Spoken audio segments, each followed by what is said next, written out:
There we go. Guys, we're live. Yeah. And here we are with our beverage. We're doing it. Thank you for your patience while we held house. You are our house. You are our house. We held Welcome to the house. the internet. Welcome. Hello. It's almost been a year. It was December 18th the last time we had one. And I only remember because it was a friend of mine's birthday. And I got mad shit for not going out for that friend's birthday. What dedication? Sacrifices. Priorities. Okay, apparently my computer is too old to use Google Effects, so I'm not doing the label thing. I can do it. We'll have to introduce ourselves like peasants. How do? Like peasants. Wait. Okay. We edit the thing. We got this. But hey, everyone. We're here. I'm Oh. Tiffany, Tumblr user thank you 5. Next.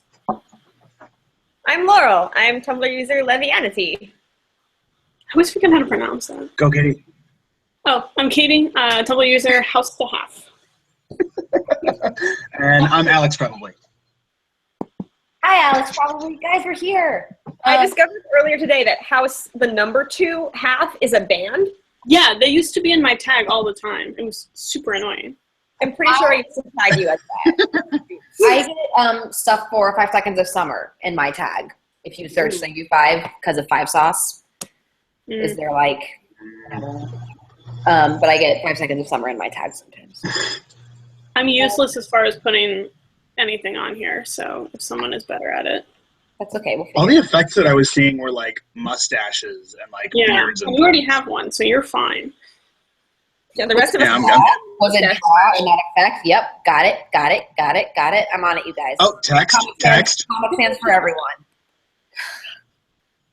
We love her so Oh, much. God. I will murder you in your sleep.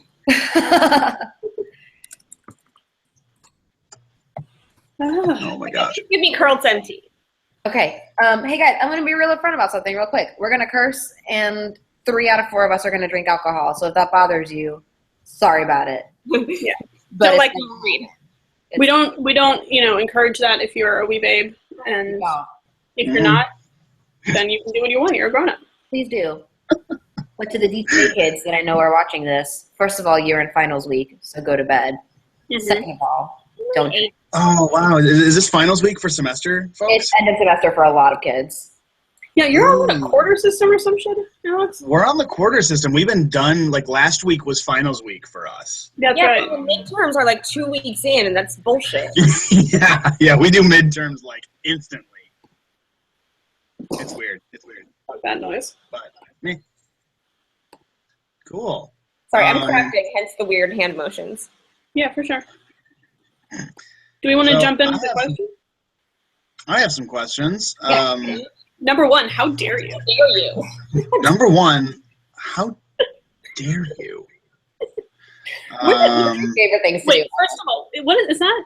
Is that from The Office? It is from The Office. It is. Okay. It's Mindy. Mindy It's Mindy Kaling, Kaling. Yeah, it's Mindy. How dare you? Oh my god, guys, my favorite piece of hair came out to say hello. I'm gonna take this off now because it's actually hurting my ears because it's too big for me, and so it's resting like on my ears, which is not how it's supposed to be. So Painful noggin. I'm sorry. It's okay. I'm not. It's not in Alex, arrears. I have a question. Alex, what's your question? Sure, cool. So the first one in my inbox is for the SMblr Hangout. What's the difference between college stage managing and doing it professionally? What do Money. grad schools look for in their applicants? Yeah. So that's kind of a two-parter. Let's tackle part 1. What's the difference between college stage managing and doing it professionally? There's a lot less of a safety net. Oh, yeah. You are the Yeah. safety net. I think You don't that's get to go through it. Like, it's not like Yeah. anyone is out to see you fail, but no one is there to, maybe not no one.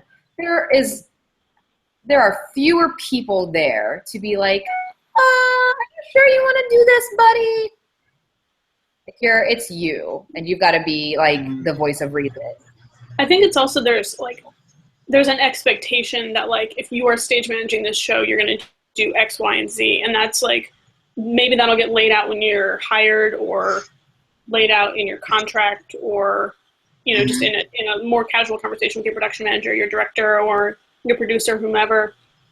and there's an expectation that like you'll do that, like you'll take blocking and you'll call the cues correctly and you'll know what to do if someone falls down, and like that, like there's less of someone there to be a that sounds really shitty. Not like to not be a resource, but like you should just know how to do it.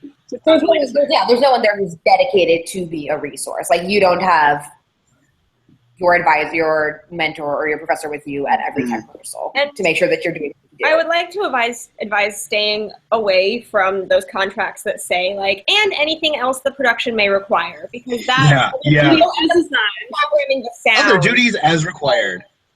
Like that, you'll end up like doing 5 jobs for $200. Mm-hmm. Flat rate. That's $200 for 5 weeks of doing 5 jobs. Yeah. I feel like it's definitely at your discretion. Like if you're starting on like with a teeny tiny like 3-person company and their contract says other jobs as required, like grain of salt. But like I think all my contracts I think say other jobs as required, and like there has never been a time where they've been like, Tiffany, do this thing, and I'm like, absolutely fucking not. So I think it's totally at your discretion. You just have to be smart about it, and that's where networking and knowing people communicating. And it's sometimes like like one of the show I worked this past fall, Boeing, was kind of another duties as assigned thing, and I ended up like sound designing it, which that's what I'm talking about. You should not have been sound designing that. Like, that's the kind of thing I'm talking about. You should not have been sound designing that. Like, I should not have been the props master for 3 of the shows that I worked on. Like, it's one of those things where if they have that clause in there, it's very often also a company who, the less they pay you, the more they expect you to do. Which is real shitty. Which is real shitty. So that's something that I have learned, is to stay away from those contracts. Because they're going to be absolutely nothing like what you did in school. And that's like a crash landing. It's hard to watch and it's hard to go through. Yeah, and it's something that I've noticed between academia theater and real life theater is that when you're in academia, there's very clearly laid out hierarchies, and organizational structures are very, very clear. You know that the carpenters report to the tech director, reports to the production manager, or whatever their particular Jenga tower happens to be. It's very clearly lined out. Whereas in the real world, some companies are like in the regional world, they'll be very legit, very clearly laid out kind of things. But when you start working in some smaller companies, it can be a lot more nebulous, and you really have to keep your feelers out to try to figure out, okay, how exactly do I navigate these structures? Like we kind of mentioned earlier, there's a lot less of a support network involved. When you're working professionally, there's a lot more expectation for you to just step up and know the job, do the job. And it's just a lot more on you. And that can be for the better or for the worse. And hand in hand with that is that you have to advocate for yourself. Like if you're being asked to do something that is not a stage manager thing, you kind of need to empower yourself to say, no, I can't do that. I don't know how to do that. I don't have time to do that. You're not paying me enough to do that, et cetera, et cetera. And like, with these jobs that are like $100 or, something really, really low, and you're trying to juggle like the job that you do to keep the lights on and all of that. And, no one else is going to advocate for you that you're working yourself too much or you're, not prioritizing the right things. Like you have to be the one that says, I can't do that. You have to find someone else to do that.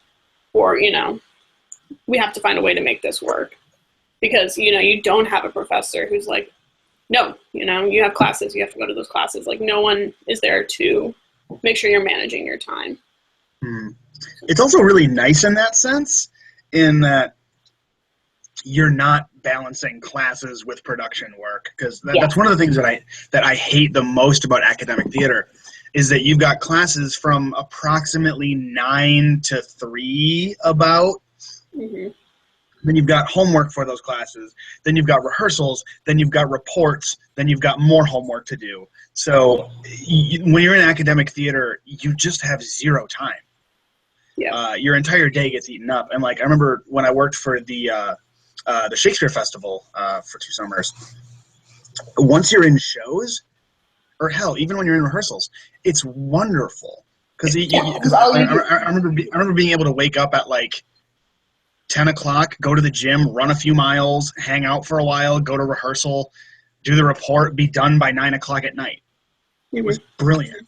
That's incredible. Yeah, it's like my days now, unless I get called in to work my other job, I go in Monday through Friday and I'm done with work by like 1. I work from 8 to 1, and those are my show days. Weekends are longer because we do 2 o'clock and 5:30 shows, but usually all I have is 1 10:30 show during the week, and like that's it. So that is, I remember people telling me that when I was in college, that they were like, it's going to be worlds different when you leave. Like if only because you're not doing 7 classes worth of work plus your production credit plus the job you need to pay for tuition. Yeah. But also a lot of the work that you do, especially as a freelance stage manager, is applying for jobs.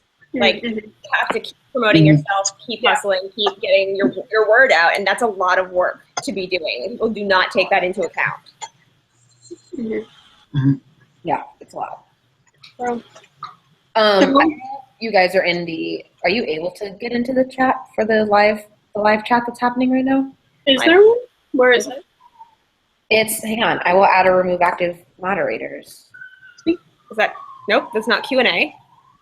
Showcase, screen share. I know I have it because it's like from my channel. I don't know how to get you guys on it. I'll figure it out. Wait. But people are asking if we have a drinking word yet. Oh. You can determine it. You get to do it. Not yet. Vote now on your phones. Send us your hashtags. Steve of QDQ Comics. Hello, Steve of QDQ Comics. And Liz, who's also watching. They both say rehearsal was a good one. Hi, friends. So we can go with rehearsal again. What did we do the year before? Our first year was tech. That was just a disaster. I think we died. Q. Katie suggests Q. You. Words. Fine. That works. Okay, Q. Katie, you win. Yay! Q it is. Does that include like Q as in Q Lab? He has it spelled CUE, as in like speaking about the noun of it. I think we're doing noun, not proper nouns. We're playing by Scrabble word rules. Okay. I am a supporter of homonyms in most forms, so I vote either of them. Thank you, homonyms. Okay. If you guys have a preference on homonyms versus... I'm glad you're not homonophobic. Oh, God. Oh, God. Nailed it. Take a drink. Take a name drink. Thank you, homonyms. Did anyone else have a question pulled up? Well, there was a second part to that one. Oh, yeah. Yeah, there was a part 2. It was what do grad schools look for in their applicants? As our resident hit it, Alex. I think this is kind of a me. I mean, I have kind of a narrow view of this. I've talked to my mentor, the head of my program, and the associate head of my program quite a bit about grad school conferences and kind of what they look for, what they're doing. And year to year, it changes. So essentially, they're not looking for people who already know every single thing. They're not looking for somebody who has their equity card and has been out working in the world for 15 plus years. However, that doesn't mean that they wouldn't accept someone who has that kind of experience level. I would say that the main 2 things that they're looking for in grad school applicants is, do you fit the vibe of the university, of the program? And are you someone that can grow within their world? Because some of the people that we've talked to as potential incoming stage managers for next year. Some of them like have their card. Some of them have worked for quite a while. So there's a lot of varying experience levels. Some folks come right out of undergrad into grad school. Some folks go out, work in the world for a while, and then do the grad school thing. I know what served me was that I was very, very, very clear about what I wanted out of grad school. I knew that I had X, Y, and Z gaps in my undergrad education, and I wanted to get experience in these couple things. So I knew exactly what I wanted out of a grad school, and because I knew that, I knew which programs weren't right for me. So I was able to kind of filter out which ones are maybe not able to best give that to me. So I mean, really, I think the best thing that grad schools are looking for is just someone who really knows what they want to get out of grad school. No one wants somebody who's who's kind of wishy-washy on whether they want to go to grad school, because they don't want to invest in somebody, because most grads pay you. There's a lot of money that they invest in someone as a student. So the last thing they want is somebody to come in for 6 months and say, I don't really think this is for me, and then back out. So I think if you can, as an applicant, if you can look at different grad schools, find out what they offer, dig into what you want out of a grad school, and really answer those questions, then base your searching around for different schools on that. That would make you the sexiest, most interesting applicant to a grad school. That was sexy to me. I hope you enjoyed it. Little shimmy. And ERDAS is wonderful. Do ERDAS. Check it out. Go talk to people. It's like speed dating for grad school, and it's really weird and it's really fun. With grad students, and sort of understood a little bit of that from osmosis, and hearing stuff I probably shouldn't have overheard from my advisors. Their office was within my office. That they're sort of looking to fill out a group. Like in at U of I, where I went, they would bring on like 3 to 4 grad students. And originally they would like have one class that would have their 3 years together, and then a new class would come in. Like there wasn't, a bunch of first years and second years and third years. It was just like one grad chunk. And they definitely tried to like find 3 or 4 people that complemented each other, had different gaps and different strengths and different weaknesses, so that they didn't all have like 4 people who didn't know how to stage manage dance, or were all fresh out of undergrad, or all had been in the business for a while and have their card. Like they found different people with different skills and different, they were assembling their Avengers to have different things to make each other better, because I think they learned a lot from each other as much as they learned from the traditional faculty, whatever. Agreed. Yeah, agreed. Like we had a girl who was absolutely kick-ass in opera, and she taught opera, basically how to stage manage opera to the other grad students, to the undergrads. Like they're looking for someone that fits with the other people they're looking at. So, which is less something you're able to control as an applicant, but something to keep in mind. Yeah. Someone else in the SMblr verse that's a good resource for grad school is Liz, backstage left. She is in grad school as well. So if you have questions, in addition to Alex, Liz is someone who is there not for stage management, but for other tech theater stuff. So another resource. Incredible things. I'm always awed at those pictures that she posts. I'm like, hey, I finished this today. Oh my God. Yeah, like crazy process photos.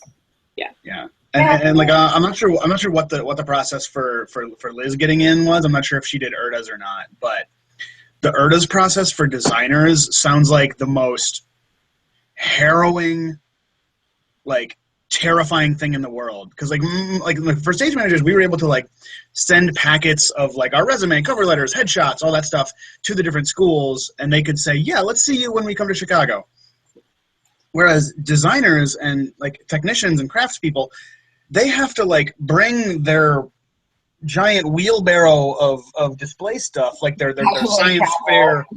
Yeah, they're like science fair boards and like all of their like models and things, and they bring them all into a giant conference room, set them all up on tables, and then they just leave. They just leave the room for like an hour, and like. And the faculty and reps all go around and they go, "Oh yes, this one looks lovely. Yes, let's see them. Oh, not this one." It just looks. It's like horrifying. The thought of like, yeah, the thought of like not being able to like attach my face and personality to my work. Oh, that's horrifying. So I got mad respect for people that do ERDAs as designers. We love you. We love you guys. Good work. Yeah. And getting into grad school, designers. Yeah. That's awesome, and it's a ton of work, and you should be very proud of the things you've accomplished. Should we answer another question? Next, someone have one pulled up. Let's do a non-theatery one because we've got a couple of non-theatery ones. We do. Cool.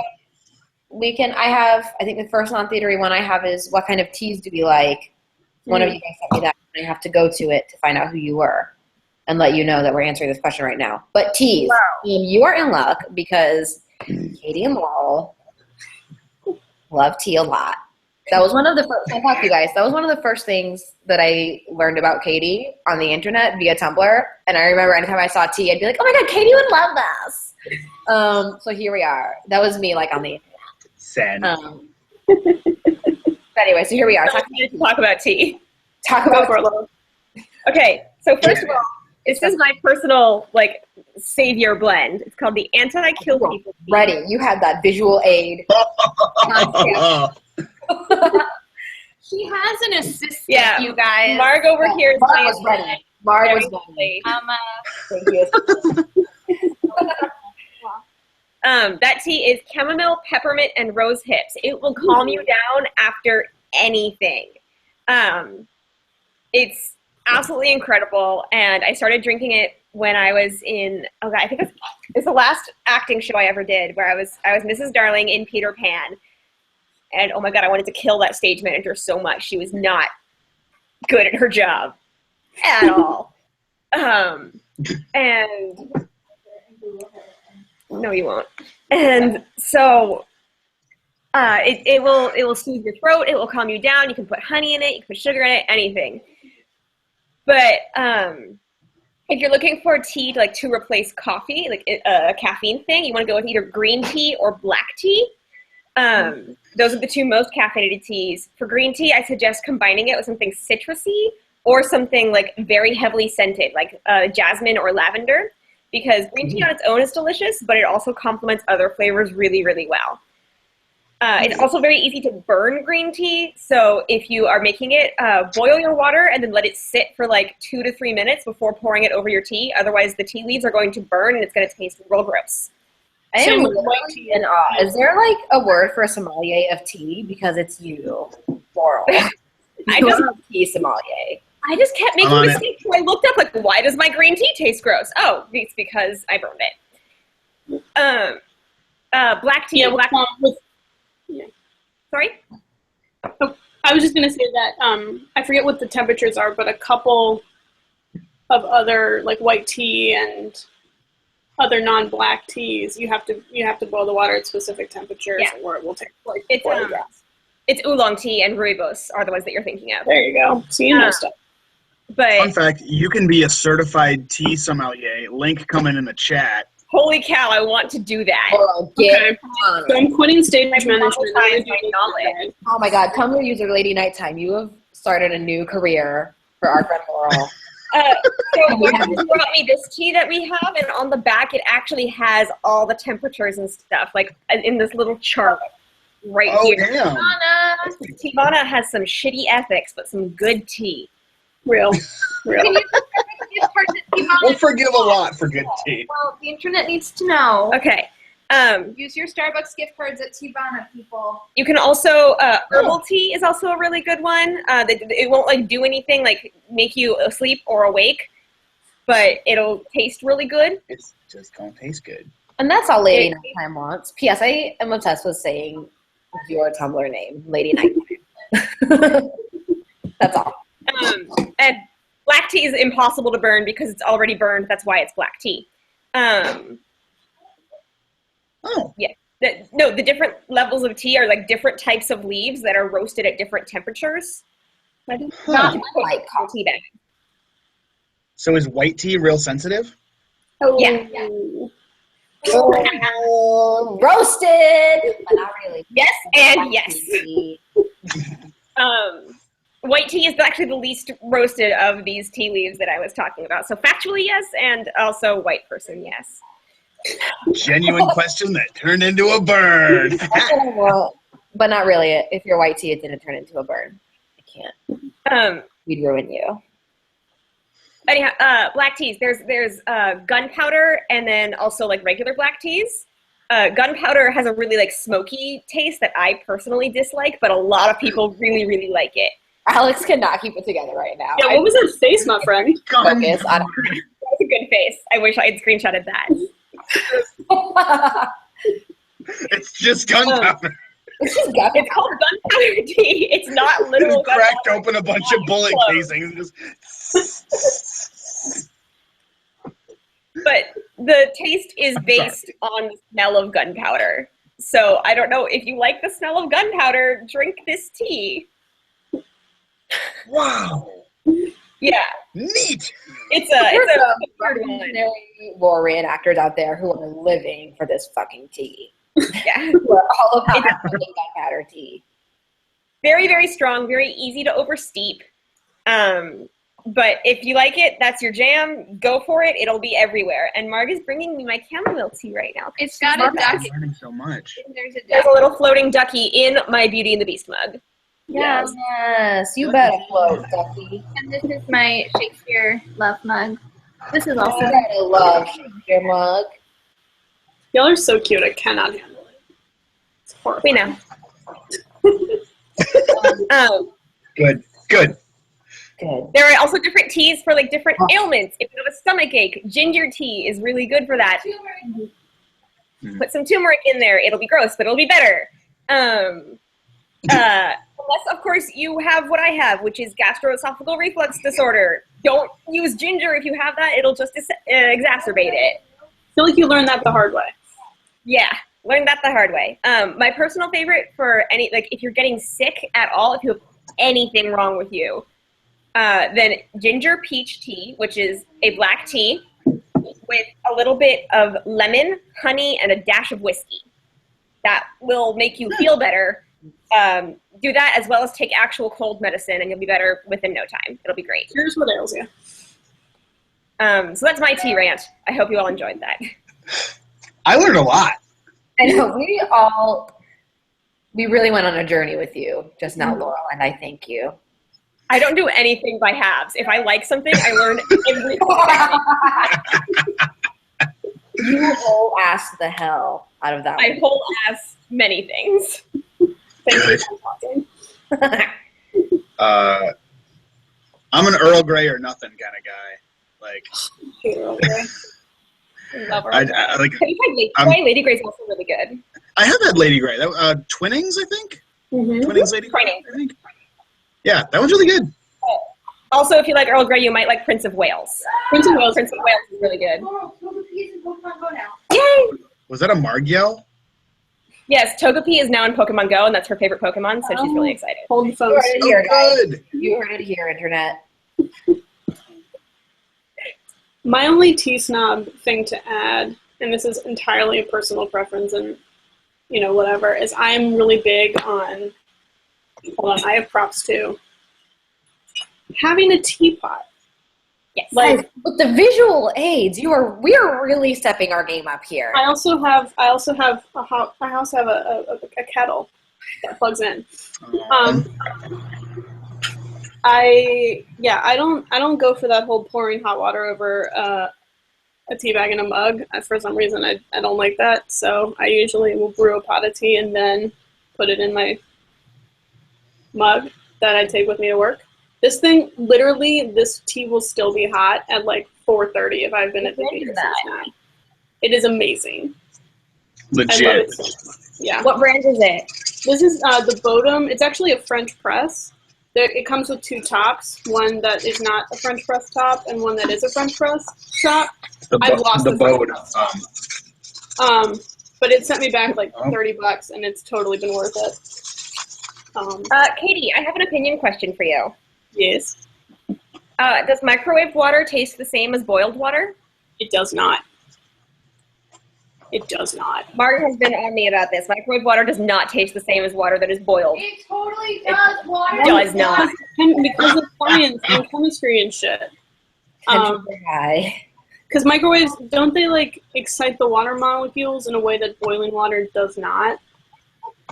I don't know. Yes, it does. Okay, also, if you microwave water, the water stays still, and then if you agitate it, it like explodes. Yeah, So don't do that. yes, it does. Okay, that is all. Thank you. Okay. So that was the T question. Do we want another not stage management related question? We're getting some questions about Go back to stage managing. about applying for internships, and advice about applying for those. I can take that one on. Yeah, hit it, Katie. Oh, okay. I think I wrote a really long. I'm actually really proud of that piece of writing that I did. A really long post about that for the SMblr Unite Tumblr that I run with Leslie and Becky, because they're both fabulous people as well. I love them very much. And I'll try to find that and rebagel it. What I'm about to say will just be old school here. will just be a regurgitation of that. But when I was finishing up my last year of college, I think I applied to like 40-something internships for that summer and then the following year. So trust me that I know what I'm talking about. I found making a spreadsheet really helped as far as organizing all the information, because all of these different companies have different deadlines and different requirements, whether they be letters of recommendation or work samples or just a resume and cover letter. Some of them wanted headshots. Some of them wanted paperwork examples. It really depends on the company, on their what I noticed is that the more developed their intern program is, and the less like unpaid labor you are, and more like you're a person learning things, the more they're going to ask you to provide. So not to say like if you're looking at some company and all they're asking for is their resume and cover letter, like they're a bad program. I'm not saying that at all. But what I am saying is that, if more is being asked of you, more is likely going to be provided for you as an intern at that company, because they for whatever reason are screening more applicants. Like the internship for the Kennedy Center, I recall, like you had to mail it like it was the 90s. And there was like paperwork and essays and shit. It was awful. It took forever. Whereas like, but even like the company that I worked at that summer only wanted my resume and cover letter, and it's been a fantastic place to work. I've worked there consistently, So I think one thing to really watch out for is that you're not going to end up being the unpaid labor for the company. Because you're an intern, you're not an employee. So you need to be getting something out of this process, out of this experience that is not a financial benefit. You need to be supported, and sort of circling back to what we talked about at the beginning of this, that like internships is that weird liminal space between college or your education and being a real professional person. Like there will be people to help you out, and there will be safety nets, and there will be an understanding that you're new at this still and that you need help. Like even like where I interned out in Phoenix was the year after I graduated, and while I was able to stage manage for them, my PSM was still really present in making sure that I was okay and that I had a good relationship with the director and that I wasn't, like I wasn't fucking up basically. So, making sure that you're getting something out of it as well as the company benefiting from your skill set. It has to be a two-way street, because you're not an employee. You have gaps, and if you think that this company can fill that gap, then they're going to be a good company for you. If they're just looking for there was a company that I found out about that I won't share the name of because that would be shitty of me, who really considered their interns to be unpaid labor, and they were cutting costs by cutting these skilled worker positions and replacing them with 2 interns. I was like, that's a terrible idea. You're going to have shittily made things and a lot of like overgrown children running around with no adult. And like, that's just bad, dude. I'm like, great if that keeps you in the black, but maybe that's a bad thing. Maybe you need to like be better at being a business. Reevaluate morals. Huh? Need to reevaluate some morals in that case. Like, theater runs on slave labor, and that's really shitty. Exactly. Yeah, I mean, look in your area, like literally. One good place to start from, especially if you're in stage management, because I mean, I don't know who asked this question, but is to look at Actors Equity's list of EMC participating theaters, the Equity Membership Candidate Program, whatever those letters stand for. Yeah. Like it's a list of like 100 some companies who all participate in EMC, and you could get points for the interning you do there. That's where I started. I looked at like all of the LORT companies. That's the main thing, is like finding companies was one of the bigger challenges for me. And Katie, you have your equity card, don't you? Huh? Am I correct? Do you have your equity card? I do not. I have an EMC card. Okay. I'm like 30-something weeks, 36, I think. Yeah. And to kind of bounce off of something that Katie mentioned earlier about the Actors Equity website, another really, really valuable resource on that website is the list of do not work with these companies. I didn't know that was on there. Oh yeah. There's a laundry list of companies that repeatedly violate Equity's guidelines. That's incredible. Oh my That's God. good to know. Yeah. So if you're looking for companies to avoid, that's a solid one. That's a solid resource. And definitely one thing to look at when you have narrowed it down to the companies that you're applying for, like there's one that you're really excited about or whatever, is go and read the theater reviews for the shows they do. Like... Or if you can go see their shows, see their work. If you're nearby, yeah. Like, don't trust the shitty Broadway World ones, because that's basically like a list of facts about the show. But like, go find the one for the local paper or the school paper in the town or whatever, and like see what people actually think of the work that's being done here. And if you read enough reviews, you can kind of read between the lines as far as like, sometimes like stripped down and bare bones means like they're in a fucking black box in an office building. Yeah. But just sort of a way to judge how the community views this theater company in their town can be really helpful as far as learning more about the company that's not like created by the company. Because you can read on the website, you can go on their Facebook page and do all the homework in order to know more about these companies, but getting the outside opinion on the work that you would be part of is helpful. Yeah, and something that I think is really valuable for us all to know. It's one of the big things that I picked up this year in grad school, and that's kind of sticking with me, is people don't buy what you do; they buy why you do it. So something that I think is really important is finding companies whose mission, whose morals, whose mission statement, they align with what you want to do. And I think that can really help filter out companies that you might not be so interested in working with. Because I know that when you're looking for internships, I know like when I was in undergrad looking for internships, I just like Googled Midwest theater internship and like got terrified by the huge laundry list of stuff that was available. I just didn't know how to sort and how to find what really spoke to me. So I think if you can dig into the companies a little bit, dig into their mission statements, as dry as some of them may be, but if you can find out why these companies are doing what they're doing, is their thing community engagement? Is their thing new work?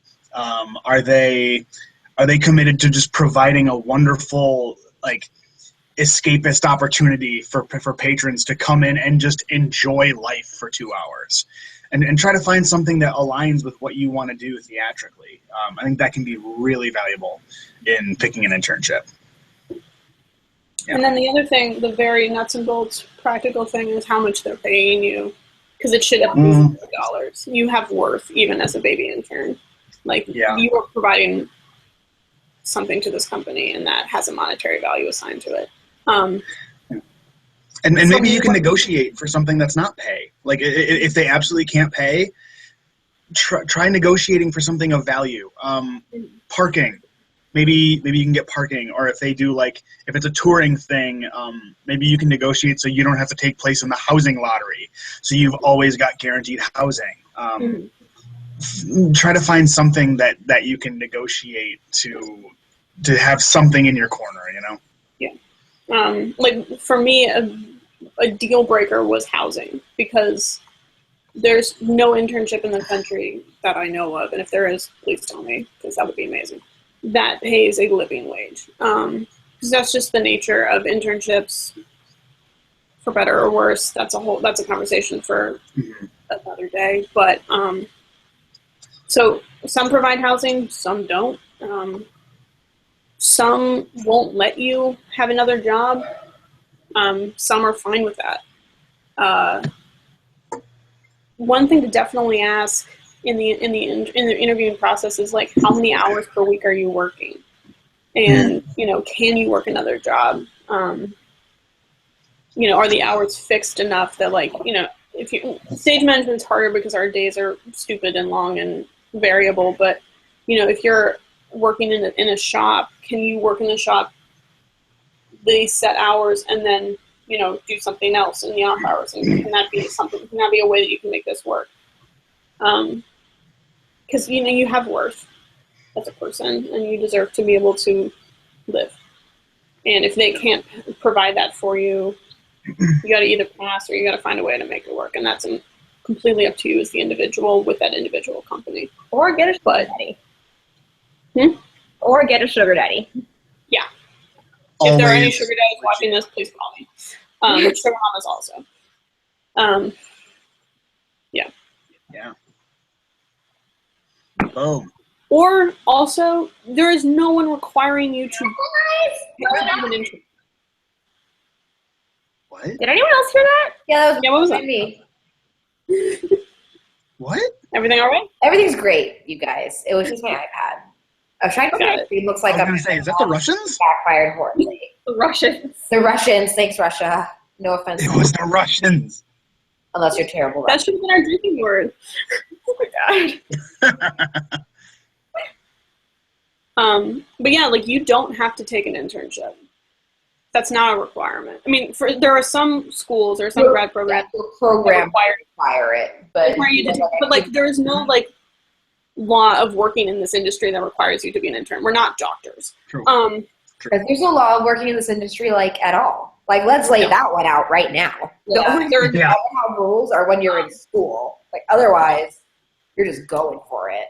Yeah. I was having this conversation with a couple of people I worked with this fall, and of the 4 people in the car who were all, 24 to 28, I was the only one who had done internships, and we were all working. We were all professional as hell. Had great experiences, had learned things, and we're fine. The guy who he builds sets and he acts, he has never interned anywhere, and he's awesome. There's no requirement. If you can find a paying job at your skill set, at your skill level, take it. Yeah.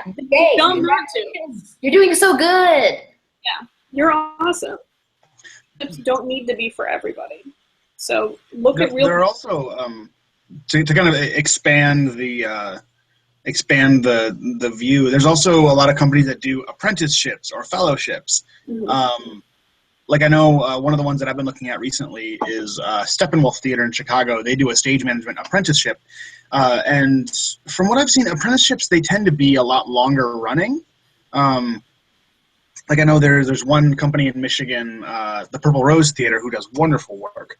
And they have a 1-year apprenticeship. Mm-hmm. And the Steppenwolf one is 9 months long. So these are other more long-term opportunities that usually have closer to a living wage. Like I know this Steppenwolf apprenticeship. They pay minimum wage. They pay minimum wage hourly, and it's on average about $40 a week, hours a week, I should say.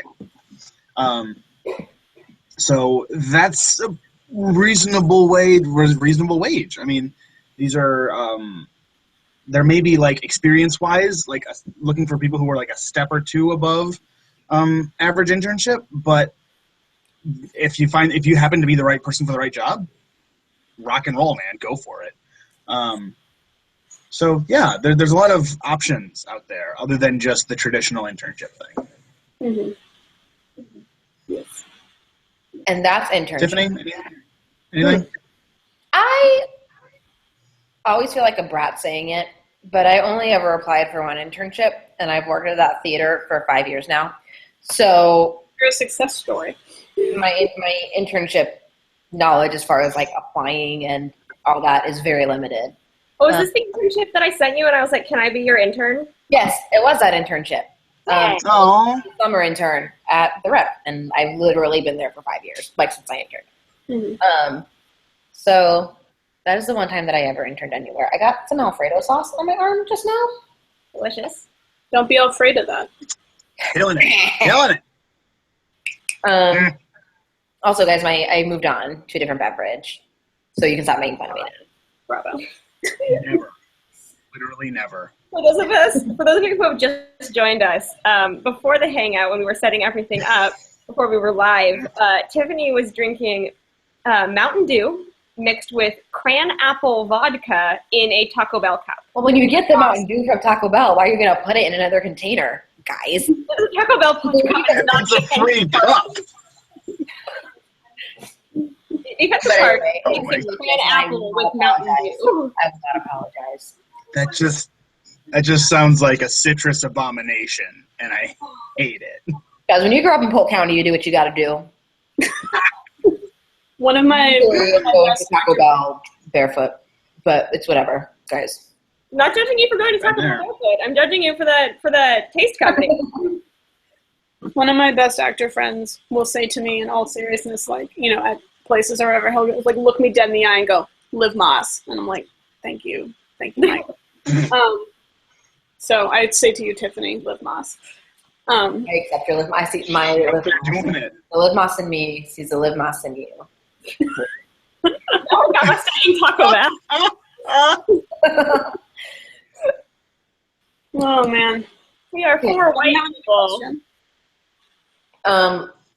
Next, Laurel, you got questions today, right? I did. I got 3 questions today. I'm really excited. Of all the shows in the world, what would you most like to SM, and what would you least like to SM? And that's from a user called ZoeBox, whose icon is Kate McKinnon from Ghostbusters. So I automatically love you. ZoeBox is a Zoe who is really excited about everything in the chat right now. And Alex, she said that Citrus Abomination is going to be her new URL. Yeah. So Zoe, if that is indeed you, shout out to you. Where is this? Where is it? Because I'm seeing like the group chat that we see, but I think if you go to like the live page, like where people are watching it stream, it's there. And you have to do it from like moderators page or whatever, because it's streaming from my account. Gotcha. Yeah. So what was it? Show we want to call and show we never want to do? Yes. Okay. I know which ones I want to do. Go with that. Start with the positive. I want to do Ragtime because it is the best musical ever. There's a company in literally right next door to me that I did Gypsy with who's looking for a stage manager for Ragtime right now. I'm working. Come to New York. My purse so broken. And Sunday in the Park with George, because that is also a beautiful musical. In the beginning, like the opening sequence, like watch the pro shot with Mandy Patinkin and Bernadette Peters and Bernadette Peters' magnificent prow. But it's just, that is like what I think of when I think of the art of calling. It's just this like, you have to be one with the music, and you create the whole world of the show in that opening sequence, and I cry. And Warhorse. I really want to do Warhorse. Warhorse. Yeah. I also want to be in Warhorse. I want to be the heart of Joey. I want to be the horse. I just want to be. The heart is the horse. Yeah, because there are 3 people on the horse, and the head, the heart, and the hind. And the head does the stick with the head, and the heart is the forelegs, and the hind is the back legs. Dibs on the butt. I don't want to be the butt. I want to be the heart. No, Alex called dibs on the butt. Oh, cool. It's not even a conversation. I don't want to be the butt. I want to be the heart. I think that's what we I want to be the butt of your heart. Guys is blocking. Good old heart butt. In the horse. Heart butt. Katie's the heart. Yeah. I can't. Let me think about what shows I don't want to do. There are very few, to be honest. I don't think I have a show that I'm like, off the top of my head, I'm like, oh my god, I would never ever want to do that. Like maybe like occasionally when I'm like really irked by something, like when I've heard too many children tap dancing, I'm like, oh god, I'd never want to do 42nd Street. But then like 2 weeks goes by and I'm fine. Yeah. I honestly, to be honest, I would not want to call Hamilton. Yeah, I'm so intimidated. That was going to be my answer. That like I am far too intimidated by Hamilton to like even attempt that. Like not like I obviously love Hamilton. Like duh. But I would screw it up. Someone would die. Someone would go flying off one of the turntables and never be seen again. Like, sorry, King George, your ass is in row Q now. So you feel that when you're also flying children will also give you that sense of fear. I flying children now, regardless of my position in the theater. I've now flown children 2 summers in a row, and it still like makes my heart like catch a beat every time I see them go up in the air, but it was much better this time. How old were these kids? They were the mermaid kids, so they were. That's right, I saw that. High school. Yeah, you saw that. Yeah. Guys, can you guys sit in the booth with me for Little Mermaid? It was the funnest. It was because I like died. I was really sick that day, and I had this. Oh, you were. And I was like trying not to cough really loud because like that seems really, really rude. But I was like, in an effort to be subtle and not ruin everything with her coughing, Katie like aborted the mission, jumped out of dove under your calling desk. Legit, bam, like on the floor coughing. Like one of my spotlight operators who was across the theater got on headset and goes, "Is she okay?" Oh. It was a really good cough drop at intermission. He did a cough drop at intermission. He was very sweet. I felt very welcomed, and also like a feel because of how sick I was. But yeah. But anyway, flying children gives me that sort of intimidation. I don't think there's anything that I don't want to call off the top of my head.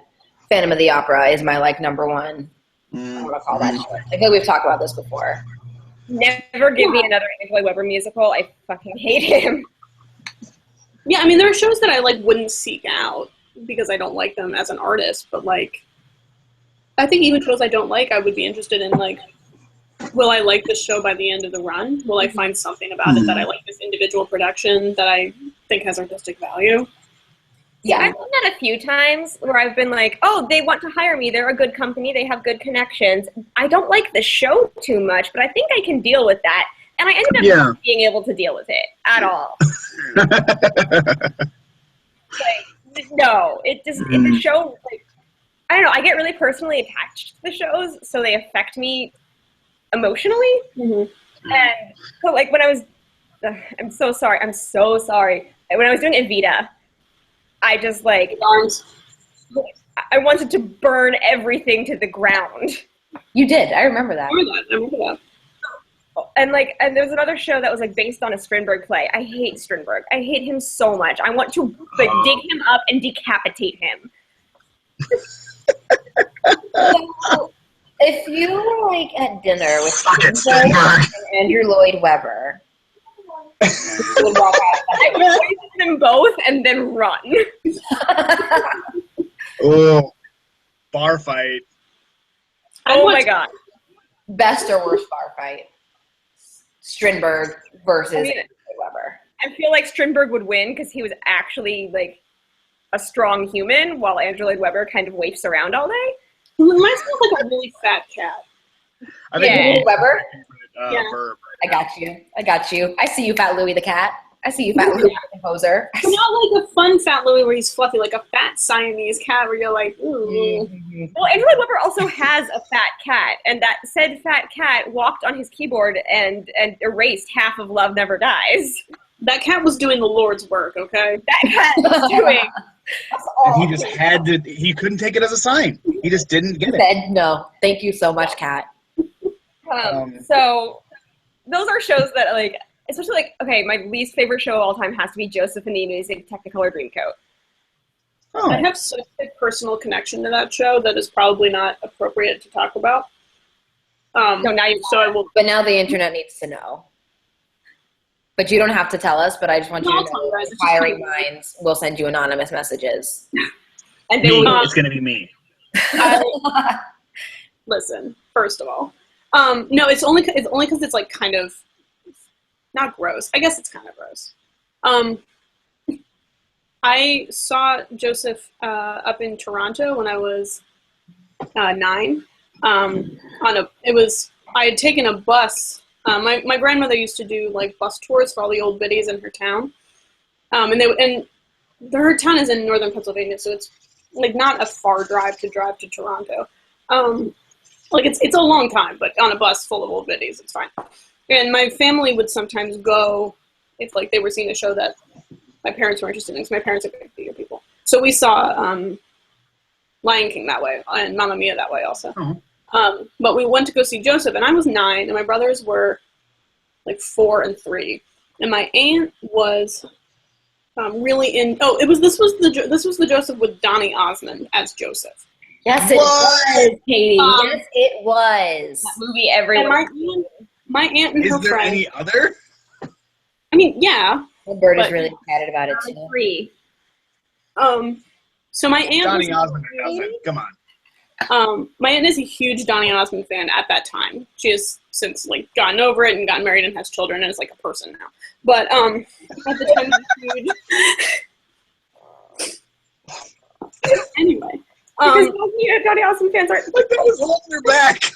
I'm so shady. Anyway, so we're like sitting on the bus after the show. I don't remember the show at all.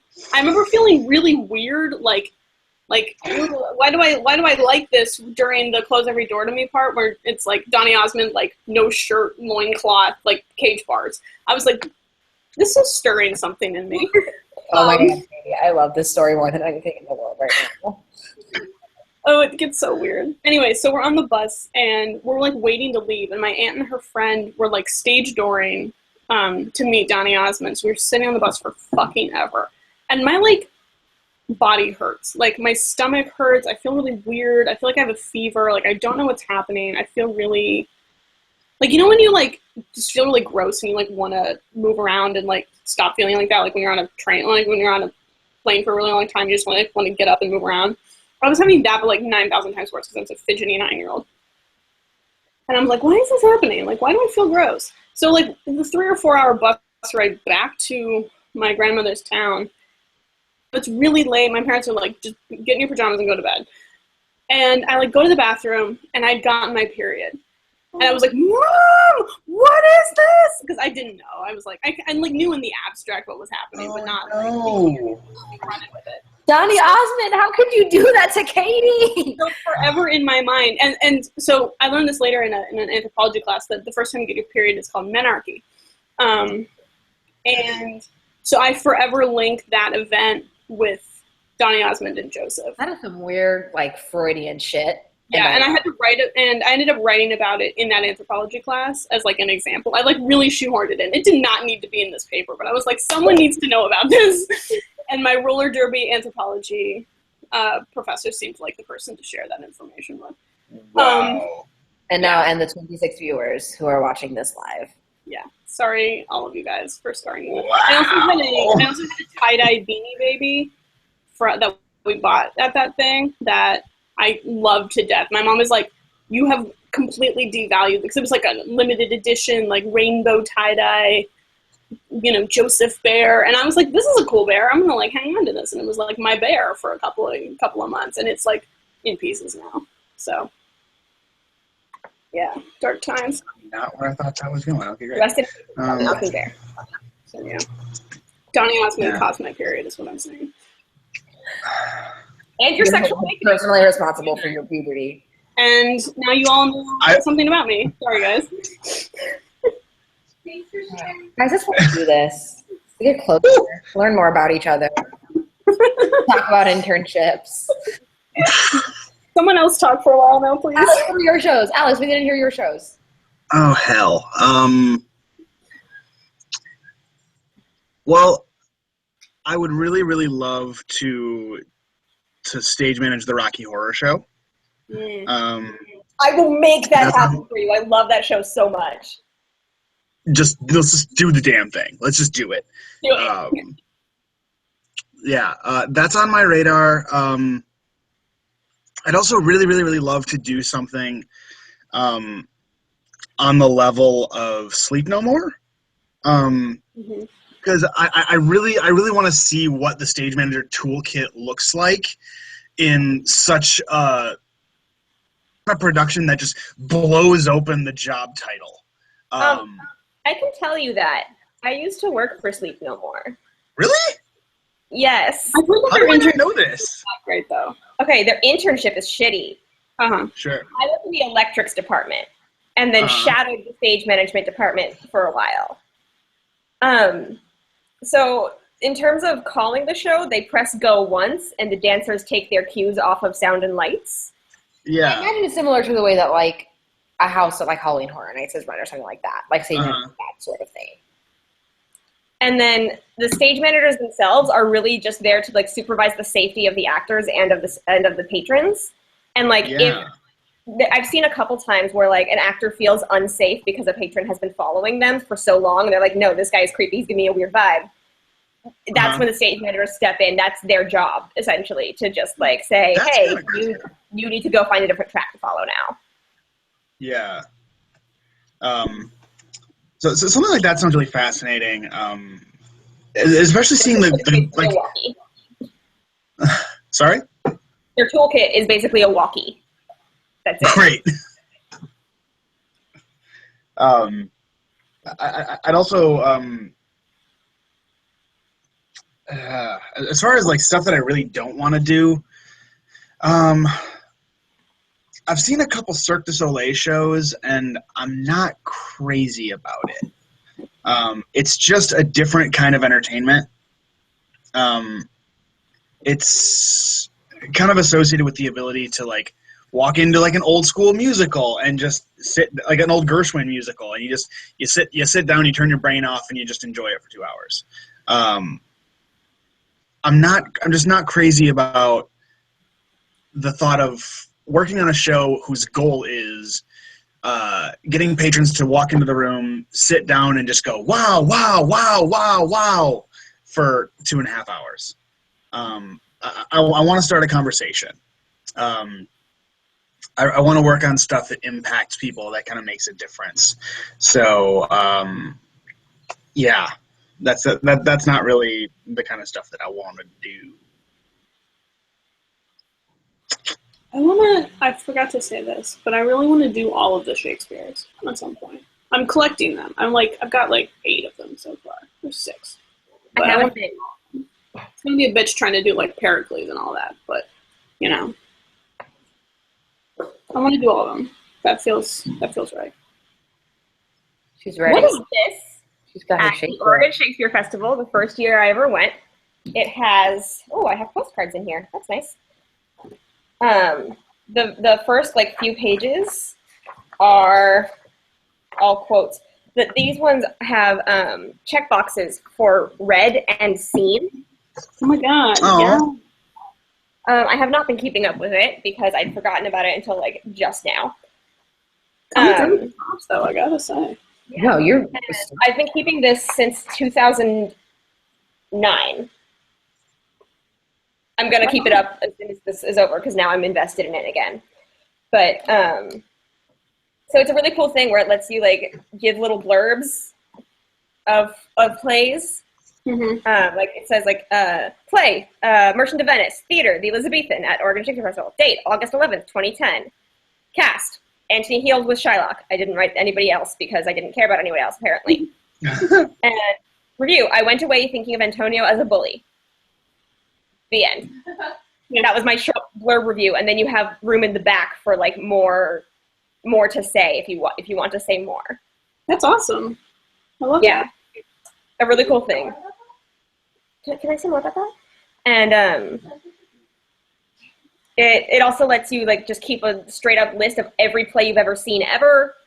It gives you quotes, like different quotes from Shakespeare. It gives different quotes from Shakespeare's contemporaries. And it's just this really cool little like notebook to keep for keeping track of what Shakespeare you've seen and done. Mm-hmm. Steve, stop Facebook messaging me. Call out post, man. Anyway. Word. Yeah. You want to move on? Katie, have you had any of your questions yet? Have we gone through you yet? No. Hold on. Katie, what you got? There was that one I put in the Facebook group. Oh yeah, I wrote them all down in my notebook at one point, but my notebook is at least 3 tiles away from me right now. That is just Tiles is a unit of measurement. Piles is a unit of measurement. It's a real thing. So, carry on. I'll let Katie go before I interrupt. So I have the one that we talked about, but I also have another one from Color Code My Life. For the Hangout for the group, favorite show calling position, backstage of the booth, and or weirdest place you've called from. So let me do that. I prefer to call from the booth. I don't think I've ever called from backstage. They would only do that at college for the operas because that's like an opera thing and a dance thing. But the dance show I worked on was really weird, and I called from the booth. I prefer it, but I have no true preference, only from experience. Yeah, I definitely prefer the booth, and I'm like the farther away the booth is, the better. Like I'm like boxed in. The booth in the theater that I usually call in is legit like boxed in by sliding glass doors, and then I have a monitor that I also watch on. So like the less involved I can be in it, the better. I just feel like I have a better like handle on things when everything isn't in my face. Like I have the worst time during tech when I'm sitting in like row 3 of the theater and everything is. I work the theater. We have 3 spaces at the rep, and I'm usually in the 3/4 thrust space. So when I'm sitting in row 3 of that space and things are coming in from like all around me and people are coming in from the house, it's just like I have zero focus. So the further away I can be, the better. I've only called from backstage twice, and like it was cool. It was really neat to have a different vantage point because that's not an experience that I've had a lot, but I think I definitely prefer being up in the booth. Mm-hmm. I've only ever called from the booth. Okay.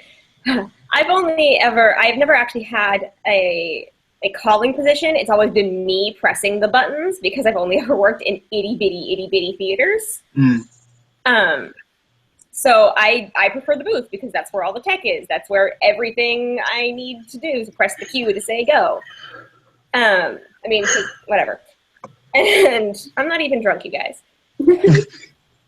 So, but I got to shadow Phantom of the Opera, which was really interesting because they have like a whole program there. Like the longer running shows on Broadway actually have entire shadowing programs, which is really cool. Awesome. And they actually call from stage left. There's like a curtain that separates the calling booth from the audience. Yeah, I believe calling from backstage is more typical on Broadway. And big things like that. Yeah. I know the Nederlander does, but the Nederlander has like a nest, so that the stage manager is about 20 feet in the air on stage right. Mm-hmm. But that's the only one. There's the only 2 that I've seen or heard of that have calling booths, like a calling part from the stage. Everyone else I know is from the back of the house. Yeah. I think Wicked has like their own little room where they have a bunch of monitors. Because I also shadowed that one. And then Lion King has like an entire classroom that's above the house. Oh, wow. Damn. Yeah. Yeah, they're really cool. when I shadowed Beautiful the Carole King story, they had this really neat little like nest is the best word for it. It was house left. It was essentially like a spot position. It was this really cool little like alcove thingy, and they had like 3 different monitors and a table like wedged into this little corner in a spot position, and it was really neat. It was really cool. And yeah, there's just, I mean, it different positions for different shows. I mean, if you can, from watching the show, kind of learn where you need to be. I mean, dance shows, you're probably going to want to be backstage. That way you can like physically kind of vibe with the company. You can make sure that you're kind of on that same level. But like Tiffany was talking about, if you're working on a show that's got a lot of flies coming in, a lot of scenic pieces that are moving around, you're going to want to be back so you can get a different perspective. I prefer calling from the house, like a booth in the back of the house, or in like a detached booth thing, approximate back of the house. That's just kind of what I've done the most and what I feel most comfortable doing. I also find that if you're calling from like near-ish the audience, then the audience seems like takes more liberties with you and tries to talk to you and get in your phone. And that's really annoying when you're trying to call a show. Katie, go ahead.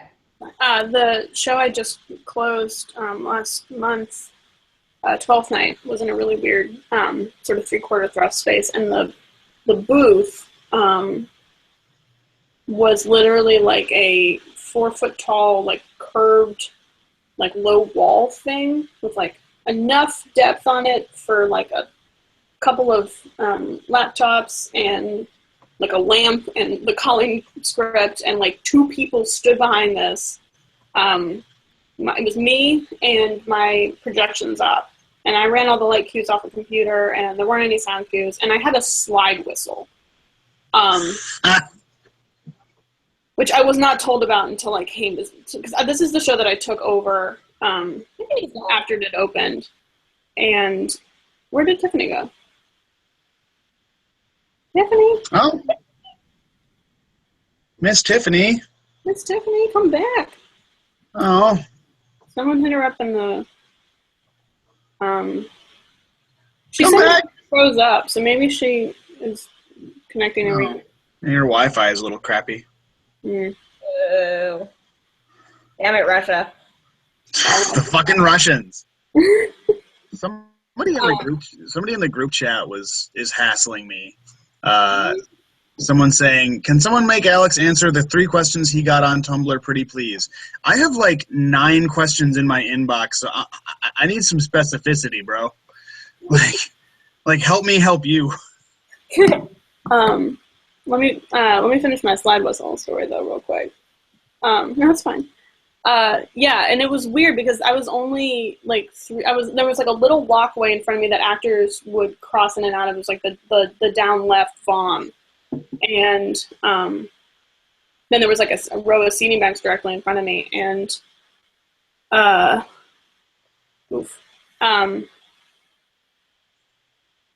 yeah, I had slide whistle bits. I had like one that they were all sort of with movement. So one was like a cane toss. And then the worst was during the sword fight between Viola and Sir Andrew in the prep for the sword fight. It's the funniest scene though. Like there happened, like it was, oh my god, that sword fight was probably the best part of that show.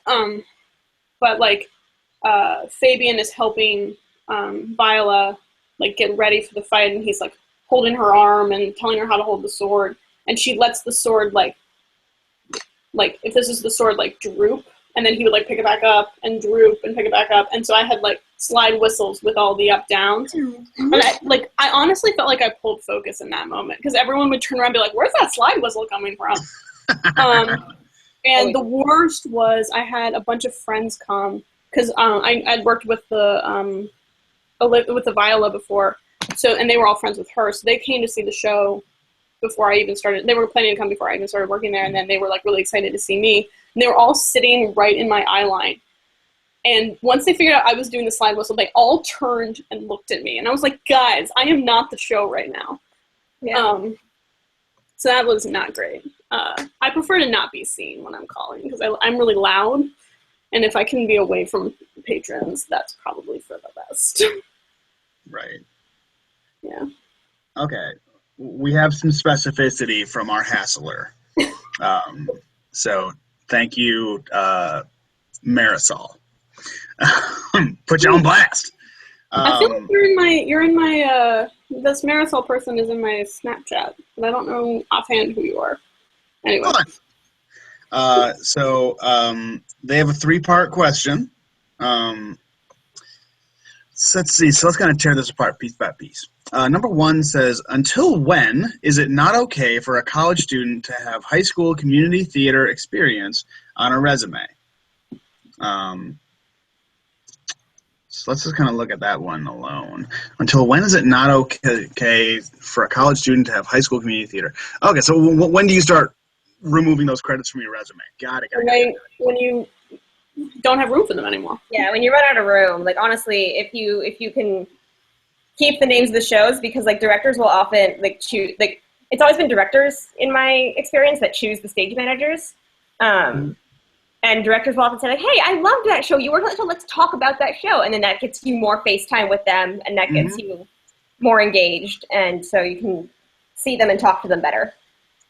Yeah, like even if the experience was like kind of a low scale production level, it's still, you still got stories out of it. You still learn something from it. So you can still swing the story of it, and it's still a connection point. So as long as you've as long as it was still a valid experience and you still have room on your resume for it, rock and roll, man. Like, keep it on. Yeah, I mean, I had stuff from the internship I had in high school on my resume. I still do, because it's on my like Shakespeare resume, because I did Romeo and Juliet, and you know, the director I had is kind of a big deal. So.